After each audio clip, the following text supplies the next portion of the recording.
Hello. Hello. Welcome back to the Divine Self Embodiment Podcast. I'm Gabriel. And I'm Kasha. And so today we are sans Jalel. Yeah. She's currently injured. Had a nasty fall and hurt her knee, so she's bedridden at the moment. Interestingly, on the day of the last podcast, after they finished filming it together, then she went outside, slipped and fell. Within 5 minutes of finishing our last podcast, yeah. So it's Gabriel and I today. Yeah. Yay. So this is kind of a format that we've been playing with anyway, is that we're going to kind of go back and forth between all of us here at Divine Self Embodiment, and not just sort of one person. But Jalal was the one that was going to mostly be the sort of the kind of the leading edge of the podcast. But due to the injury, it's kind of shaken things up a bit, but that's kind of exactly what we were planning on anyway. Yeah. And last time, mostly it was Jalal asking me questions, and I was responding to a lot of the main question was, what is Divine Self Embodiment, what that meant to me. And so we really wanted to take time for each of us to kind of answer that question personally, because the answer is so different too, because our experiences, our life experiences are all different. We're different ages. Yeah, just kind of our desires, what our original intentions were, and what that kind of means to us. So, I think I wanted just to take this time. For me, I'm just going to kind of lead this today with Kasha, and she'll be doing most of the talking today. And one thing that we had in her notes was this question about what is the difference between awakening and embodiment? And that felt like a perfect question for Kasha, because to me it sort of dovetailed perfectly into sort of like the arc, your arc, from kind of like when you were younger till now. And so I thought that was a perfect question to kind of like set the tone for what you feel the difference is, but then how that personally, what the example was personally for you. Yeah. I awakened really young.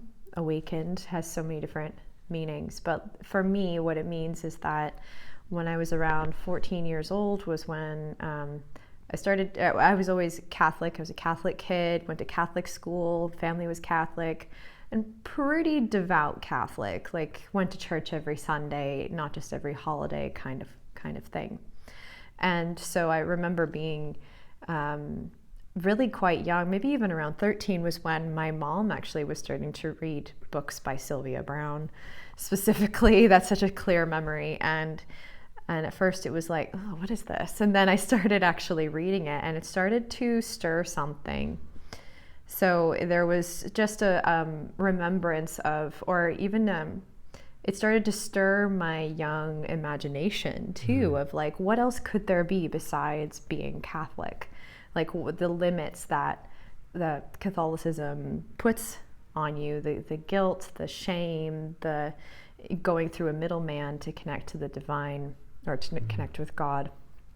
And so I started to feel a bit restless about all of that. It was just that got the ball rolling for me. I started reading more authors and more things and And there is in that world, just to say too, in like the Hay House and life coaching kind of world, there is a sort of high that it can bring you into. And so that actually was good for me at the time though, because it helped me lift up and out of some of the teenage stuff I had going on, all the social shame, the just a lot of different things I had happening. Kind of realizing this as I'm talking about it now. So there was a time and a place for that, but that was, when I say awakening, that was kind of the seeds of it. And then I started playing with these angel cards that I got for a gift at one point, and I started to connect with other beings already at that age. I could feel them coming to me. I could feel them. I was playing with a pendulum, and I started to feel, oh my gosh, there is something moving this thing. And so it just started to become this mystical experience really young. And I remember trying to bridge that to friends and family, and they were kind of like, oh yeah, cool, but they didn't really connect with it. Sweet. So, oh, how sweet. Or I had friends who were like, yeah, okay.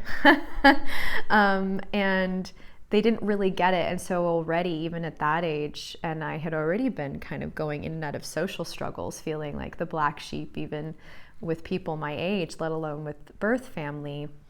And so it created, oh, there's Oren, one of our kitties, showing his butt. That's appropriate. Thanks, Oren. It started to create even more of a rumble, actually, of not feeling like I belonged. And that's another sacred part of awakening. Mm-hmm. But I was able to kind of ride with my own sense of things. It was starting to sink in that this was something that was mine and I needed to cultivate. And so I did. Mm-hmm. And from there, as soon as I had a credit card, I was able to like go to conferences and all of this stuff, like book myself in to go to spiritual events that actually were not cheap, as many spiritual events aren't. Mm-hmm. And so that was like this awakening, you know, theoretically too. And I had some, you could say, starting to embody because I was having very physical, visceral experiences, but it wasn't necessarily embodying in the sense that we mentioned now, that we're talking about now in Divine Self Embodiment. But I didn't know the difference at the time. Mm-hmm. So then I go into my 20s and I'm about 23, 24, and I want to be an intuitive life coach and medium. And I wanted to do it right now. And it was like, okay.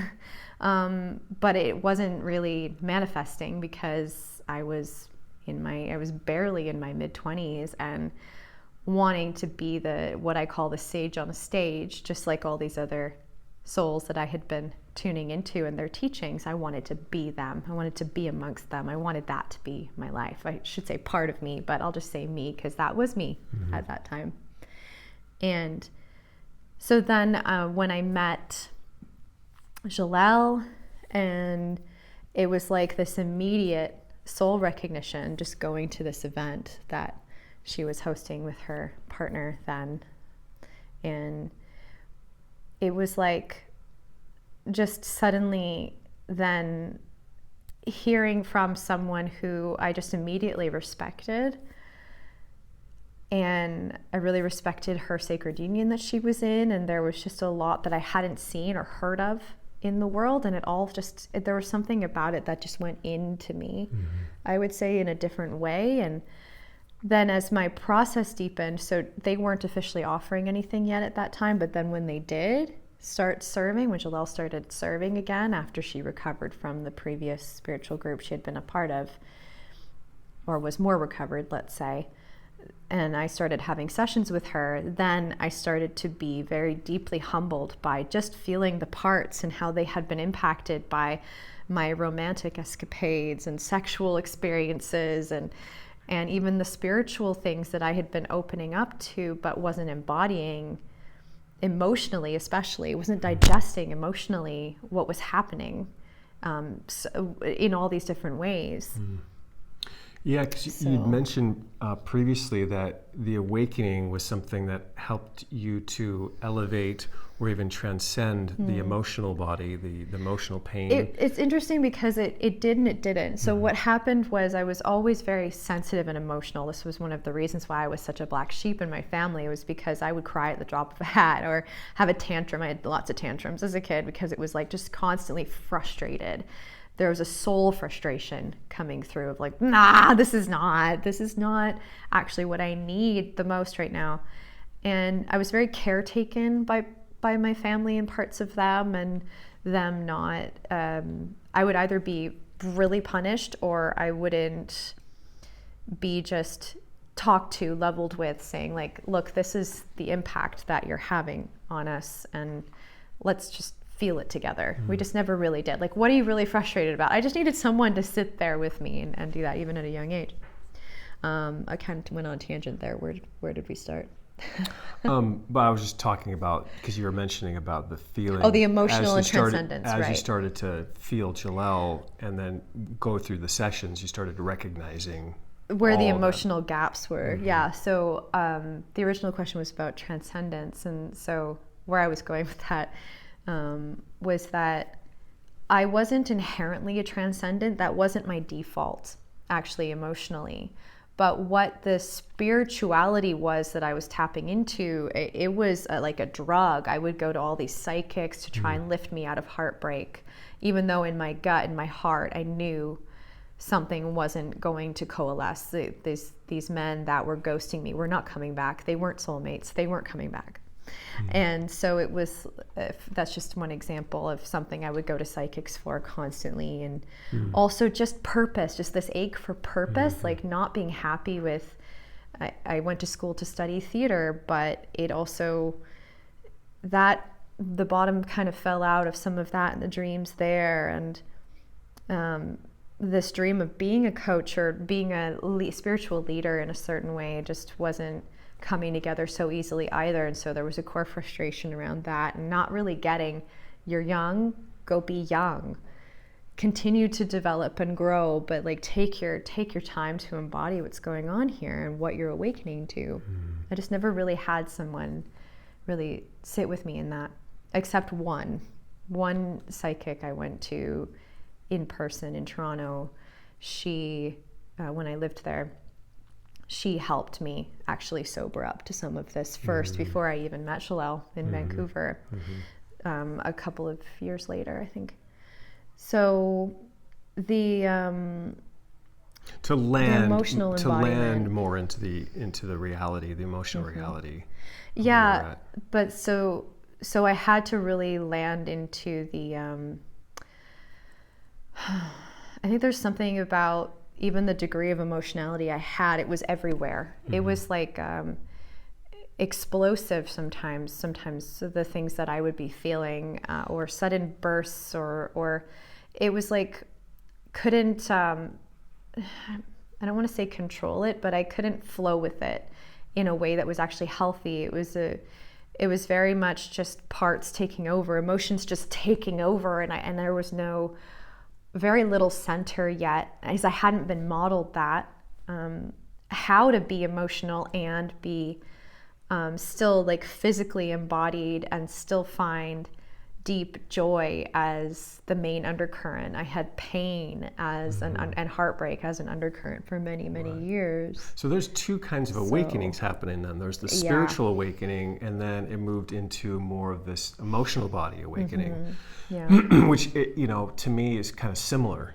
Right. I think that's in some ways, I wonder if that's almost similar for lots of people, where there's this big something happens, whether it's naturally occurring, or for me it happened because I happened to take psychedelic drugs in college, and that popped open my third eye, and that then of course led to a whole like swirl of openings in that domain. But then the underlying girding emotional stuff was still there, and then so then becoming awakened to the reality of that this is something that needs to be addressed. Like it cannot be put to the side with spiritual memes. Yeah, spiritual any kind of platitudes. Platitudes, method, anything like that. The spirituality can hold the space for it. Yeah. But it's that emotional body awakening that I think is the bigger piece. That's, to me, that it leads more to that embodiment, that it paves. Absolutely. It's kind of like, when you think of, I just thought of when you're trying to plant a tree, the soil needs to be proper, or else the tree will not grow. So there's something about our spiritual body being the tree, and then our emotional body is the soil. It's like this. Needs to be, this physical body and this emotional body needs to really be tended to and nourished in order for that spiritual seed to come in and fully develop. Otherwise, it's just kind of it dies on the vine. And that is what happened to me. So it was really what I was lacking. What I wasn't awakened to yet was an emotional center, and something that could be a bigger energy inside of me that could really feel my emotions without putting them on other people or expecting others to help me hold them. That was a habit that, as soon as I started this work, whoa, did that get mirrored to me and challenged. It was like, whew, I needed to confront that inside, that tendency. And even in our first waves of relationship together. You're more self-contained naturally. I'm more intimate, like wanting to like bridge my emotional reality to others so I can get input. That's my MO. That's been the thing for parts of me all these years. And so I've had to find a balance there, and that is where this embodiment comes in. So it's like then embodying a core center that could actually show up for these parts that even at such a young age, and find a way. And thank God I had that, because I don't know who I would be now if I didn't. And I can actually even imagine in this moment who I could have become if I hadn't found this work so soon. So it really did save I want to save my life, but I think it saved my heart in a lot of ways, as challenging as this work has been to really go that inward, especially when it's not been a natural tendency. It's always been about what's out here. And that is one of the things with mainstream spirituality that tends to happen, not always, is that there's an outer focus, manifest out here. If this isn't happening in your life, it's your problem, but don't go inward about it, just fix it. So that was the thing that was going on. And so so what I discovered on that note of like the soil, I love that. The soil, tilling the soil underneath the tree so the tree can really flourish. I had all this spirituality up here, but it wasn't here yet, even though I could feel a lot. But then as soon as I started feeling parts, and then I started feeling Divine Mother, who I hadn't really been feeling prior to that, not consciously anyways, though I think that I did have visits from her, especially in school and everything, to help soften things inside. So to whatever degree I had that connection already, it was beautiful. But then Shalel helped me awaken to Divine Mother frequencies through her heart and her experience and her own embodiment of Mother. And that's what really changed everything for me. That's what changed the whole, just everything about my approach to spirituality and my feeling of spirituality. Everything softened and started to look inward more so than outward. And that has needed its time, many, many layers over all these years, these decades of my life. There's a certain humility that comes with embodiment. Oh gosh, yes. It's because very there's a lot of talking the talk, but embodiment is really walking the walk kind of thing. And I think that's what happens, I think, a lot in a lot of spirituality too. We recognize people that are really high up on the pedestal, not to naming any names, but we all know big names, and it's coming out that these are not necessarily like, they're not. They've got shadow, and they've got stuff going on. And so the embodiment piece, really is a humble process where we really are coming into the state like, look, we're not perfect by any stretch of the imagination. We're just trying to walk this thing out ourselves. So we do a lot of talking. That's what we're doing right now. It's kind of hard not to talk in a podcast. But this is the bridging, though. Yeah, right. We're humans. We have to communicate verbally. Yeah. But there's something about actually walking that talk is really challenging, and I think that's where the embodiment comes in, and it's tough. I think you start to recognize how really disembodied in many ways we are, just being kind of caught, especially as a man, being caught in the sort of the mental body. For me personally, kind of swirling in that, and it is challenging to drop. We say embodiment, but there's also that word enheartenment too. I mean, that's not ours, but just to drop into the heart, to drop into the body, is just another layer of getting closer to our humanity.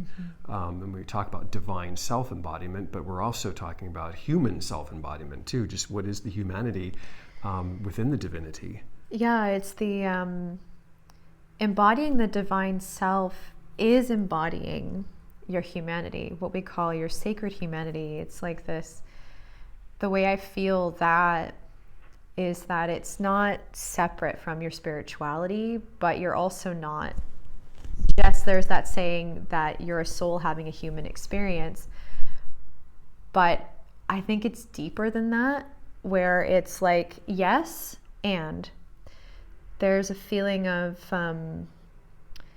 for me personally, of just going to drop in for a second, try and feel this some more, but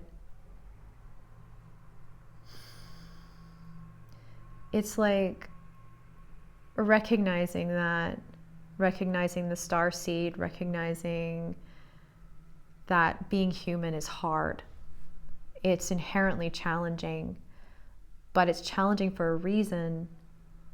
I signed up for that. My soul signed up to be human, to face these challenges, these emotional, physical, spiritual challenges of just trying to not just survive in 3D life, but find a way to digest it that's healthy, a way to live a life that's actually healthy, that's actually more balanced in all ways, while recognizing that being out of balance is sacred too sometimes, for our learning, for our growth. And I think that for me, it's been this really deep journey of embracing being human and everything that comes with, and being humble enough to recognize that I do have the divine within me. So do you. So do you. We are all echoes and imprints and embodiments of the divine to whatever degree we're ready to beacon out into the world. And I don't think we can keep that separate from our sense of being human. That's what keeps us relational. That's what keeps us grounded and real. Well said. So that's what invites in things like sacred union, because we couldn't do this if we were just walking around like we're these souls all the time. It would be like, nah, there's some stuff going on here. We gotta feel this, but then that brings us closer, and there's that beautiful human experience of closeness and intimacy that then the divine gets to be a part of. And my sense is that the divine loves that. Loves being a part of the human experience. And especially even doing something like this, it's kind of like, it's easy to want to make everything like look pretty and sound good and all of that, and kind of build that present itself, and this needs to be good so that it'll go viral, or people, whatever parts of us could feel like. But then in the reality of it's this is just what it is. We're having a conversation. We are who we are. And we just bumped into the camera. I just bumped the camera with my foot because I'm a restless being and can't sit still for too long. That's all part of it. Yeah, exactly. So I think there's something about just the humility of being human, and the vulnerability of being human, and that the divine self holds the space for all of it. And I think it's not trying to become necessarily more divine. It's just also just recognizing your humanity within the container of divinity, and that we hold the divinity inside of us. That the divine is always holding us. You mentioned, you were talking about our relationship, and one of the things I wanted to dovetail into as well was, as you're awakening and then going into the sort of the healing aspect of your awakening, you're recognizing certain things, learning a lot about myself. So there's the emotional awakening, the spiritual awakening. Either one of those, it shifts something in your relationship to yourself in some ways. But I think initially it's your relationship to other people, and life itself in some ways. So I just wanted to make sure we also talked about, and this is really important, I think a lot of people have experienced this, that once this awakening happens, wherever that awakening is, it does shift something in your relationship to other people. And then, of course, for both of us, it was initially it's family and friends. How did that kind of like come about for you once you started to become more kind of awakened, and then, like you said, you were kind of frustrated and you were telling people about stuff? I definitely had that self-righteousness for a long time there, especially because awakening so young too. It's like, what do I do with this? And why doesn't anybody get it? And I was also simultaneously, though, awakening to everything that's wrong with the world. So, and we all know what that's like. So you awaken in one way, then that's another version of awakening, right? So there's awakening spiritually, there's awakening to the pain of the world and the injustice and all of that, what people mostly call woke now. And I could say I was that for a while, but I never really got into activism or anything like that. I think I tried a little bit, but I just couldn't. It was too extreme for me at the time. For parts of me, I just couldn't. I was way too sensitive. But yeah, I had all of those awakening experiences, and it was so hard to bridge that to other people socially or with birth family. And it just was like, it got to a point, and I couldn't have done it without the support of this work, though. And just the reality check of like, how are you actually feeling in these bonds? Do you really truly feel nourished in these bonds? Or is there something, some space? All it was space that I needed to ask for at first. And so I did. And of course that created a huge rumble, especially with birth family. And it was really hard for them. And it was hard for parts of me too. But at the time it was like, oh, I'm going to do this. I've had enough. And so there was that energy about it, and it ended up being quite conflictual and confrontational, and not in a way that could move, that was graceful. Like there wasn't a lot of grace, but I was really quite young. But that can happen at any age. I keep saying I was really young, and that's a reason for that, but that's not necessarily true. Even if you come to this point in your 50s, it's hard because you're extracting yourself from a dynamic that you're suddenly awake to that isn't enough, and isn't enough for them either. That's the rub. It's not just you being selfish, it's also recognizing this is actually what's best for them. I can't tug on them. Right. This family shaman thing is like, no, that's just not interesting to me personally. And so there was a lot that happened around that time, and looking back, I can feel how who I am now, I would do it very differently. I would address things very differently, but I'm also who I am now because of that individuation from those relationships. And it wasn't just birth family, it was also friends I had at the time that I was very enmeshed with. There's a lot of tendency in me to merge with other people, at least there was. I think there's a lot less now. There's a lot more I now, but at the time I was the sum of my relationships. I was the sum of the parts of my relationships, less so than the sum of my own parts. And that was how I knew myself at the time. So then extracting myself from that to be able to figure out who I actually am, there's a lot I needed to land in very soberly for myself. But that was an important process, and it is an important aspect of awakening that some people talk about and other people try to bypass or avoid facing. But you do, as you awaken, need different soil to grow in. You do need more resonance, in my personal experience. And if you don't opt for that, if parts of you are afraid of letting go and even being in a void space of maybe no relationships for a while and just you to you and you to the divine,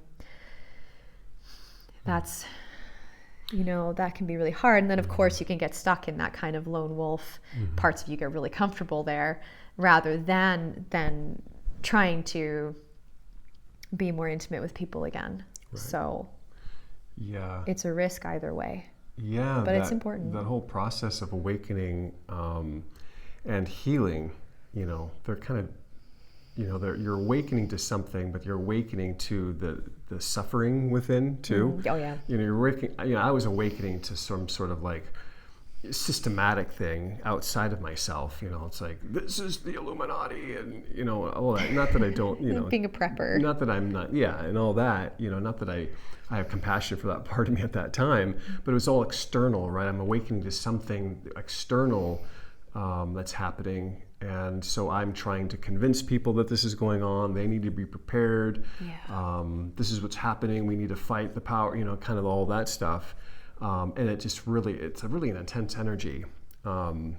and it can come from any dimension, whether it's you're finding God, and it's like, everyone, you need to find Jesus, and that kind of thing, where it's like you're this mission, it becomes a mission thing, and so that's an example of how things affect relationship, and your desire, your need to sort of shift what was to where you are now.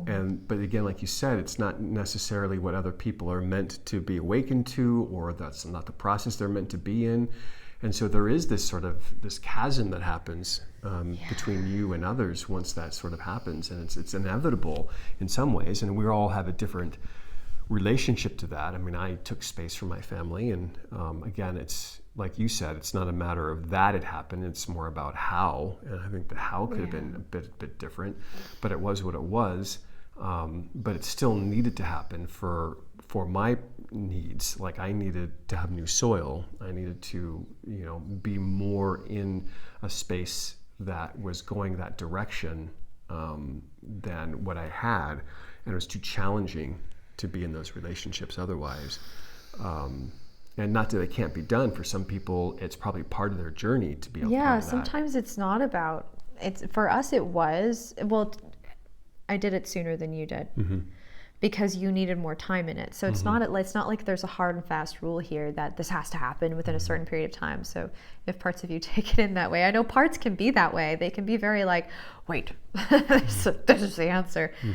And but it's not always. Sometimes it is this journey. Like, I did have space taking before. I was like, I need kind of an indefinite amount of space here. I needed to extract myself enough for a couple of months to then feel it out and go, yeah, I definitely need more, because there's more I need for me. But there is something sometimes about, like, if you decided to be outside of birth family at a really young age, maybe there is something too even about going back in to feel who you are now. And that doesn't mean you have to stay in those relationships, but just to feel it and then maybe exit again, or maybe there's something more there now, or there can be some kind of connection, and playing with that. There's no rules to individuation. This is what I love about Divine Mother specifically, and Father is like this too, I feel. But she really gives permission for ebb and flow, and just, what's true now? Maybe what's true now is different than what was true 5 minutes ago when it comes to the fluctuation of human relationship. But she also is such a supporter of your heart. Like, what feels true to your heart? What is a core truth in your heart that is unwavering, and that she can support, and Father can help you feel the spine to support, so that these relationships don't tip you over into an old self, or into something that you actually aren't, or into tolerating dissonance when that's not your truth. It doesn't resonate with your truth that you hold. Yeah, that's probably the more challenging part of the journey, is the relational thing. Once it gets to that point, once you start to hit that kind of like crossroad, I guess, in some ways, around who you are now, where you want to go, what you want to be around, and so everyone, I think, has like we said, a different journey with that. Everybody's individual journeys are sacred. There's Gabriel's story and my story, Jalal's story, Rihanna's story, very different from each other. And for some reason, I'm thinking of all of our cats. We have 9 cats in this community currently.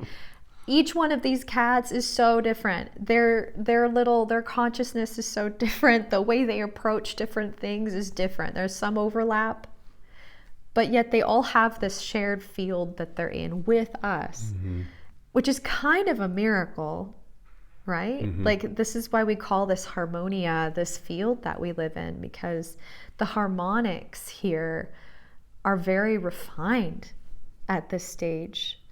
Even though we're different souls, we still can have this shared resonance. So I think I wanted to mention that, just because if you're feeling any one of us as a model for you, potentially, or inspiration for your own journey, I think if I'm speaking to my younger self, this is not a cookie cutter kind of experience. Just because this is what we needed to do isn't necessarily what your embodiment is inviting you into. I think I feel mother in that too. And it's very individual. And that is the journey of individuation. Yeah. And I think that is, in some ways, the heartbeat of our embodiment. That is such a key first step, is that individuation. And as we say, individuation, reconciliation, unification, right? Yeah. So... yeah, and the awakening gives birth to that. Yeah. That initial thing. Individuation. The individuation. You start recognizing your own individual journey and awakening, and you start seeing that it is like. But sometimes there's a desire to go from individuation straight to unification, and there is this sort of middle ground, this reconciliation, which we'll talk about on another podcast. That kind of like is the place where I think all of this work is being done. It's a reconciliation of the emotional body, the reconciliation of all the pain that's happened in this life. There's soul reconciliations of things that have happened in our quote past or other lives. There's a huge thing that goes on in that. I think we're always going to be in phases of reconciliation. It pops between the three, right? But again, another podcast, we'll dive into that some more, but that gives you a taste. Yes. So. Yeah. Well, I think that feels like a good ending point. Yeah. It was a lot. That was a lot. But I think it's important too. I think it's important to share our personal journeys, but then also bring it into the larger context of how we hold that here in Divine Self Embodiment. Yeah. And then how, of course, we'll talk about how we work with that with other people at some point too, because we do work with others to help. If you're in that state of either awakening or been awakened, you're individual, you're kind of in that sort of crossroad. There's a lot of people that reach a certain apex with something, and they just feel like it needs to be shift, or something needs to change. Gotta change. Something's got to let go. That's kind of where we can help kind of bridge that space there for you. But we can talk more about that, in a future podcast. So, yeah. And so next week, you and Rihanna probably. Maybe, unless Shalella's feeling up for it, then right. She might be with Rihanna. Well, we'll see. We'll just have to see. We just flow with this every time and see. But Rihanna needs to talk about her now. Yeah. And she's got her own individual story too, which is unique. Very unique. Excellent. Okay. All right. Well, thanks for joining us. We appreciate you being here with us in whatever form and whatever time you found us. So thanks so much, and we'll see you again in a future episode. Much love.